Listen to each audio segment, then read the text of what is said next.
de suite,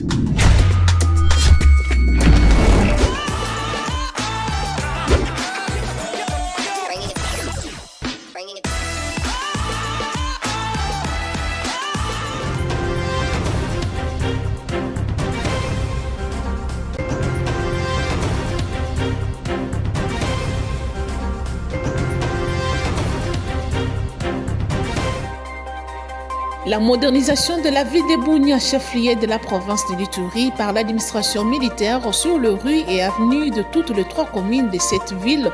Durant cette fin du mois de juillet, les travaux évoluent sans désemparer. Les usagers de la direction Gambela, dans son croisement avec l'avenue Kasavubu, s'inquiètent de la manière sérieuse sur la détérioration de cet axe routier si important pour leur trafic. Il est l'heure de vous informer, mesdames et messieurs, bienvenue dans cette session d'information. Ouvrons-le, direction la province de l'Ituri. La modernisation de la ville de Bunia, chef-lieu de la province de l'Ituri, par l'administration militaire sur le rue et avenue de toutes les 3 communes de cette ville. Durant cette fin du mois de juillet, les travaux évoluent sans désemparer. Conséquence, le sourire gagne le visage des Ituriens bénéficiaires, comme vous pouvez le découvrir dans ces reportages. Suivez. Toutes les 3 communes de la ville de Bunia, chef-lieu de la province de l'Ituri, subissent en ces jours les travaux d'asphaltage.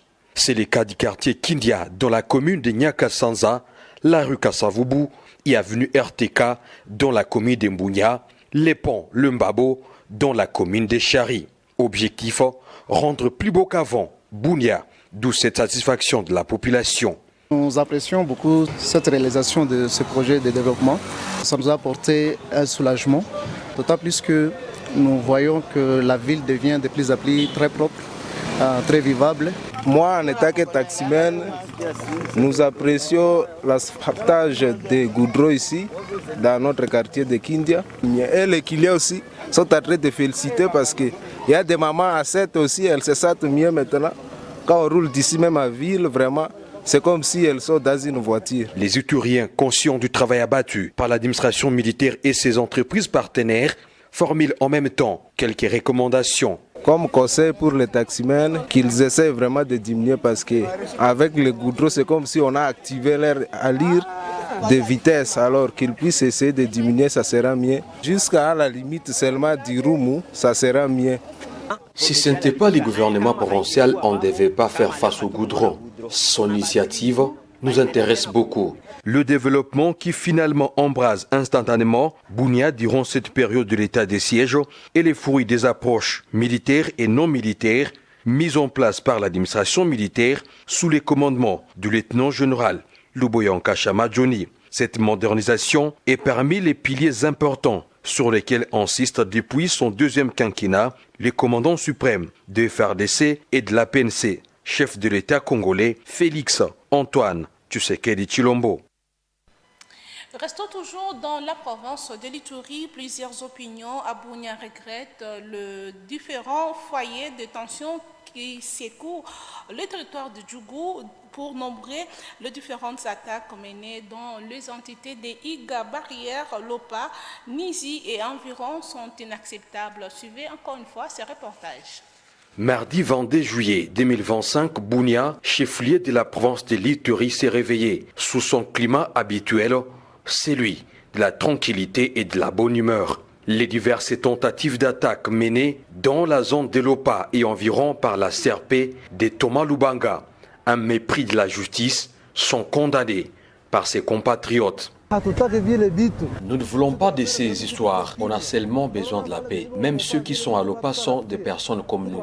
Nous n'avons que besoin de la paix. Revenir à la case de départ, celle de la violence, est inacceptable, disaient ces femmes ituriennes.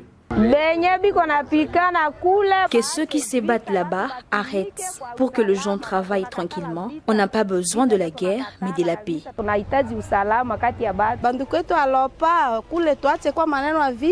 Nos amis de Lopa, arrêtez cette histoire de la guerre. C'est révolu. Même appel aux pyromanes, s'il vous plaît, laissons la guerre, nous souffrons. Face à cette escalade des violences en territoire d'Indjougou, le commandant des opérations était invité à imposer la paix. Qu'ils combattent les plus rapidement avant que les pires n'arrivent, étant donné que ceux qui proviennent des Mongolou nous disent des histoires et cela nous bloque davantage. En tout cas, nous sommes satisfaits. Malheureusement, ce sont les affronts de l'Ituri qui déstabilisent encore. Nous n'avons que besoin de la paix. Actuellement, les forces armées de la République démocratique du Congo, sous les commandements du lieutenant-général Luboyanka Chamadjoni, gouverneur militaire, combattent la milice CRP de Thomas Lubanga allié au M23 dans les territoires d'Njougou. Après les offensives foudroyantes zérobistes, un climat de paix s'installe lentement et sûrement à la grande satisfaction de la population, témoin de l'élan de développement et de la stabilité qui embrase la province depuis plus de 4 ans. Changeons de chapitre à présent. Les Congolais sont appelés à accompagner l'accord de principe de Doha. Ce sont là le propos du vice-premier ministre, ministre de l'Intérieur, Sécurité et Décentralisation en charge qui, lors d'un briefing presse co-animé avec le ministre de la Communication et Médias, je voulais suivre Jacquemin Chabani dans cet extrait choisi. La médiation, qui a une expertise mondialement reconnue, l'État du Qatar en règlement de conflits, a estimé qu'avant la signature de l'accord de paix, et c'est ça peut-être qu'il faut arriver à expliquer aux Congolais lambda et surtout à nos populations qui sont en train de subir l'occupation de ces forces, la médiation a estimé qu'on ne pouvait pas aller directement à l'état actuel des choses vers un accord de paix sans amener les parties à affirmer, réaffirmer et à accepter, à considérer la nécessité de cette paix et le fait que la paix, à l'état des choses actuelles, ne peut s'établir qu'à travers un processus et un processus dans lequel les parties s'engagent. Et c'est pour ça qu'on passe par une déclaration de principe et qu'on va arriver très bientôt à un accord de paix. Et l'analyse du terrain, comme vous le faites au niveau de la ligne des fronts, doit nous réconforter à accompagner ce processus-là. Et je crois que c'est aussi le travail, quatrième pouvoir, les médias que vous êtes, à accompagner pour que ce processus-là soit compris de part et d'autre. Vous devez savoir que même ceux qui sont sur la ligne des fronts de part et d'autre vous suivent. Donc vous avez ce rôle-là majeur à jouer. Alors, violation de... Il n'y a pas clairement dans la déclaration des principes un mécanisme de violation, mais il faut savoir que nous sommes dans un processus de couvert ou qui suit les principes du droit international. Donc, personne n'est ici un électron libre et c'est pour ça que nous passons par ce mécanisme de médiation. Dans un autre contexte, le commissaire provincial de la police ville de Kinshasa, le commissaire divisionnaire Israël Kantou, a échangé dans la salle de réunion du commissariat avec les officiers supérieurs. Cette réunion est une évaluation à mi-parcours, 40 jours depuis qu'il a pris le règne de la police nationale ville-province de Kinshasa. Suivez ce reportage. Cette réunion est une évaluation à mi-parcours, 40 jours depuis qu'il a pris le règne de la police nationale congolaise Kinshasa.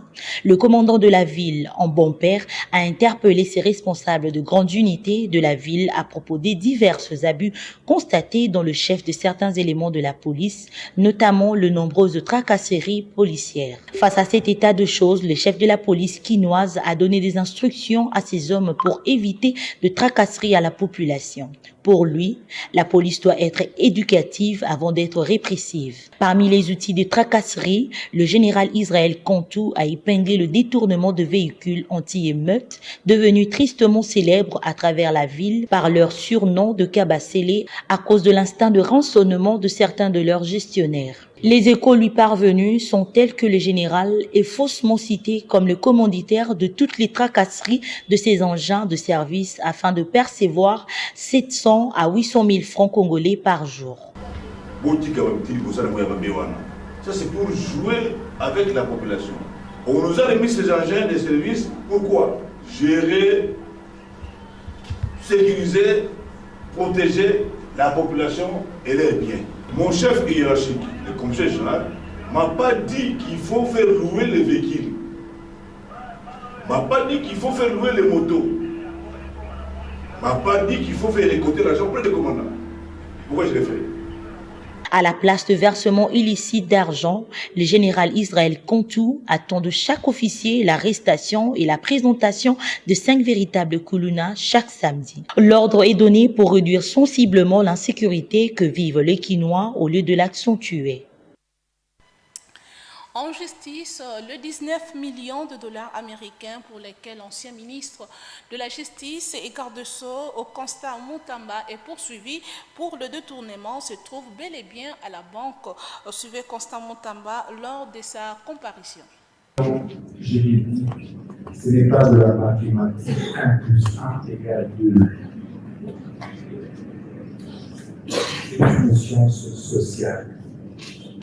Je l'ai dit, les 19 millions qui n'ont pas été touchés ont été versés dans ce compte pour commencer la construction de la nouvelle prison de Kisangani en 18 mois.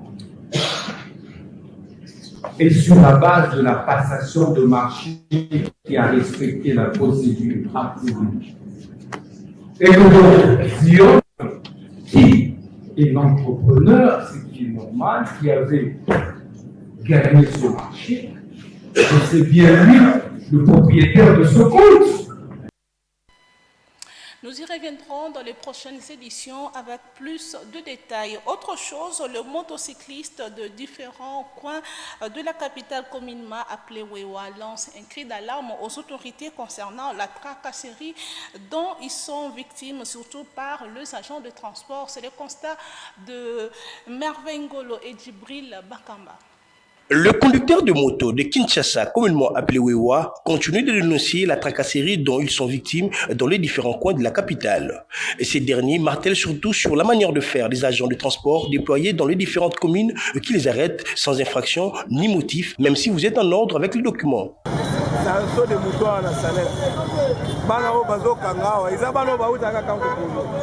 Très sale, azanika l'État ébiété, alors moi quand on tongo, et ben va venir à bisou, alors mon gars tombe bisou non, y'a qu'un tongo à moto, y'a un donc au don diseffectif pas, tongo à moto, à Koya, mon toazana mbango, donc qu'il est tout droit à mbango, mbalamoko, à Kangé na Guido, bah Koyi, mais faut avoir parce que Koya bah tu vas zoka, au moins bitabe, sozo yana moto na bakilia, oza complet, ola tu n'oublies on il ne faut zokoma. C'est tellement télé mi banda tongo kangite. Bien ka siko betié, moi ya chali que les mezate. Akoya simbio na moto. Asimbio na guidon appelé ce clignota. Oh, ozo pesa clignota dans les villes Kaboy. Vous autres appelez ce fois. Oh, appelez ce fois. Donc il me go expliquer. Bango tout bakoya ata 10. Mais tombolio na moto na break client.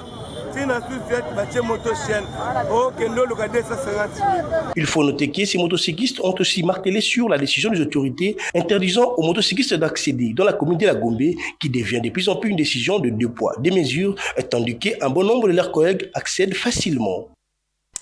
Je l'ai annoncé dans les titres, le usagers de la direction Gambela, dans son croisement avec l'avenue Kassavubu, s'inquiète de manière sérieuse sur la détérioration de cet axe routier si important pour leur trafic. C'est le constat de Deborah Pébé.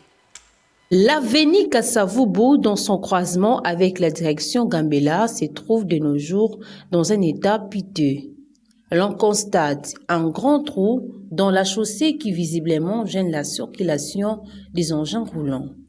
Cette situation engendre les embouteillages aux heures de pointe. Voilà pourquoi les autorités doivent s'empresser pour faire l'essentiel avant le retour de la saison pluvieuse. Cet appel est des motocyclistes qui exercent sur cet axe routier.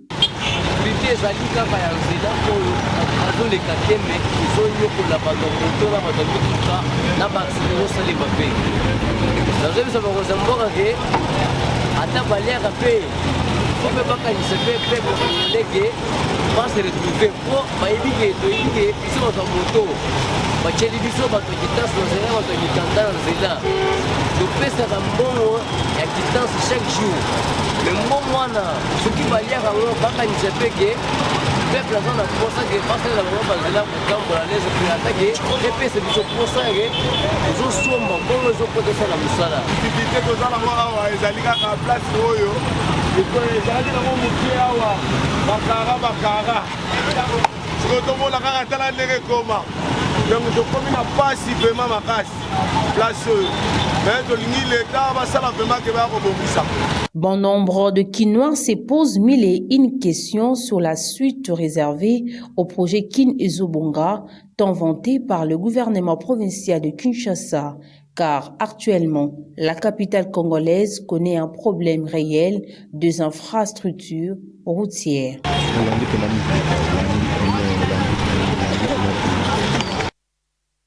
Et en sport, pour mettre fin à cette édition, le sélectionneur de Léopard, Aprim Otis Ngoma Kondi, a rendu public la liste de joueurs retenus pour prendre part au championnat d'Afrique des Nations dans sa 7e édition. Suivez ces commentaires de Andy Chibang.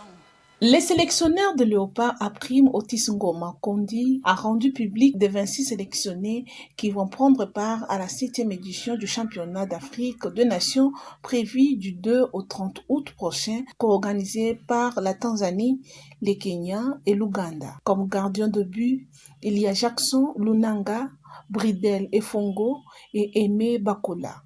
Défenseurs, nous retrouvons Dieu merci Ndongala, Lolendo Masanga, Jacques Mwimba Kapanga, Papi Kokelea, Elton Kayembe, Ose Ndombele, Magloire Tambwe et Jonathan Mokonzi. Milieu du terrain, Biyeye Bisamuna, Miché Mika, Linda Mtange, Jean-Benoît Tukubane, Marzouk Diakana et Agé Basiala, James Mboma, Lise Nyembo, Oscar Kabwit, Ibrahim Matobo, Molia Liozasia et Josué Kazema.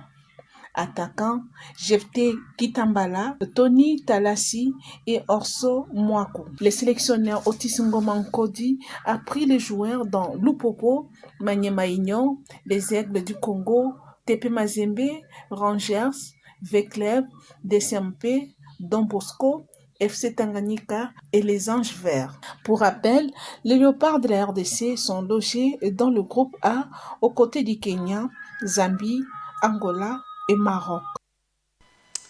C'est la fin de ce journal, mais avant de nous quitter, place au rappel de titres. Vous venez de suivre dans ce journal la modernisation de la ville de Bunia, chef-lieu de la province de l'Ituri, par l'administration militaire sur les rues et avenues de toutes les 3 communes de cette ville.